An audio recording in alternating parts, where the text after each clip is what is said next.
Assalamualaikum warahmatullahi wabarakatuh, anak-anak ibu semua. Waalaikumsalam warahmatullahi wabarakatuh. Bagaimana kabar anak-anak ibu semuanya hari ini? Sehat? Alhamdulillah sehat, Bu. Alhamdulillah. Ada anak-anak ibu yang tidak hadir? Hari ini Alhamdulillah, anak-anak ibu semua hadir ya pagi ini. Baiklah, sebelum kita mulai pembelajaran hari ini, baiknya kita mulai dengan basmalah.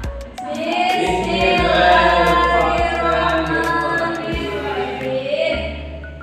Kenapa loyo anak ibu tidak sarapan anak ibu? Tidak, Bu. Materi pembelajaran kita hari ini adalah Bersuci dari hadas dan najis, Bu. bagus. Ada anak ibu tahu tentang bersuci dari hadas dan najis? Usna tahu apa itu hadas? Apa itu hadas? Anak ibu Usna? Apa? Nggak tahu. Baiklah, akan ibu jelaskan. Hadas adalah kondisi seseorang yang menyebabkannya tidak bisa melaksanakan ibadah, tidak bisa melaksanakan sholat, tidak bisa melaksanakan puasa, tidak bisa membaca Al-Quran. Itulah hadas. Apa tadi anak ibu Laila? Silakan diulangi anak ibu. Hadas merupakan sesuatu yang menghalangi kita untuk atau sesuatu yang membatalkan untuk kita melaksanakan sholat. Bagus. Hadas adalah kondisi seseorang yang tidak memperkenankan atau tidak memperbolehkan seseorang untuk melaksanakan ibadah, tidak bisa sholat, seperti yang ibu sebutkan tadi. Selanjutnya yaitu apa itu najis? Coba anak ibu. Fadilah, apa itu najis? Najis adalah sesuatu yang tidak bisa membuat kita untuk sholat. Benar. Berikan tepuk tangan kepada anak ibu Lala.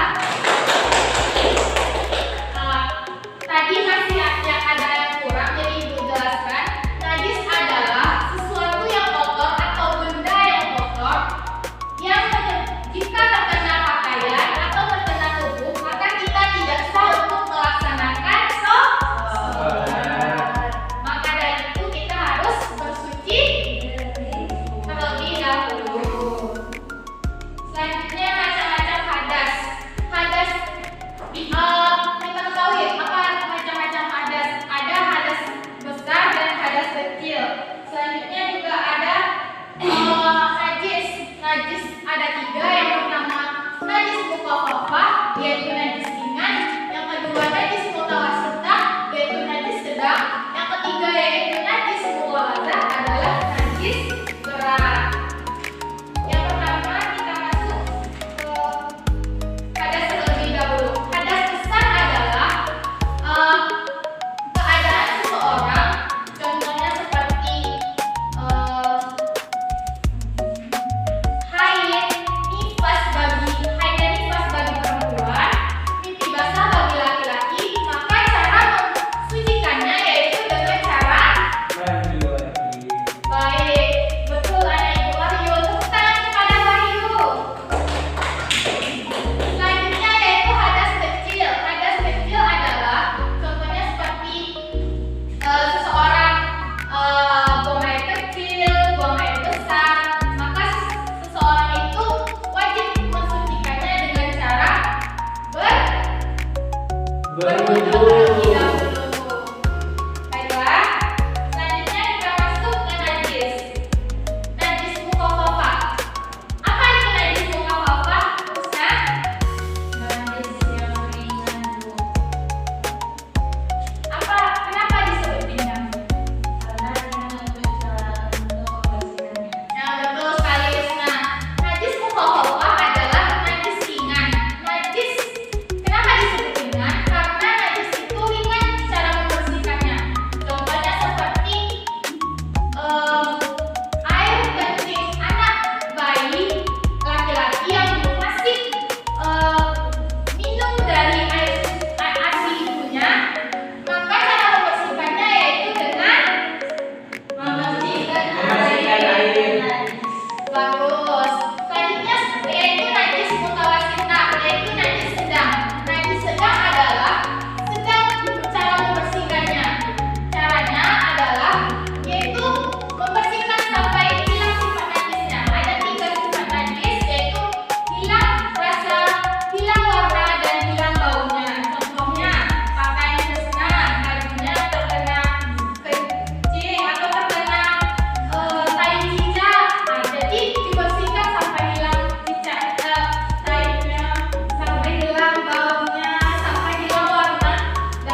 Baik Bu, berdasarkan dengan yang telah kita pelajari tadi dan juga telah kita pelajari secara berkelompok tadi, belum belajar kita hari ini tentang bersuci dari hadas dan najis Bu. Bersuci itu maksudnya kita membersihkan diri Bu. Kita membersihkan diri dengan menggunakan air atau jika tidak ada air dengan tayamum. Dan hadas dan najis Bu, hadas itu kondisi badan kita Bu yang membuat diri kita itu tidak bisa melaksanakan sholat. Kalau kita sholat kita tidak sah, maka kita perlu bersuci dulu Bu. Hadas itu ada dua, hadas besar dan hadas kecil. Lanjut najis itu sebuah kotoran alat, sebuah benda yang kotor Bu, yang mana kita harus membersihkannya kalau kita tak melakukan sholat. Contoh najis itu ada tiga Bu, najis apa-apa, najis mutawasita sama najis mughalaza Bu. Baik, bagus. Tepuk tangan depan. Bersuci itu ada dua, yaitu bersuci dari hadas dan bersuci dari najis. Hadas ada dua, ada hadas besar, ada hadas kecil. Hadas besar sudah kita ketahui tadi, yaitu nifas dan haid bagi perempuan dan mimpi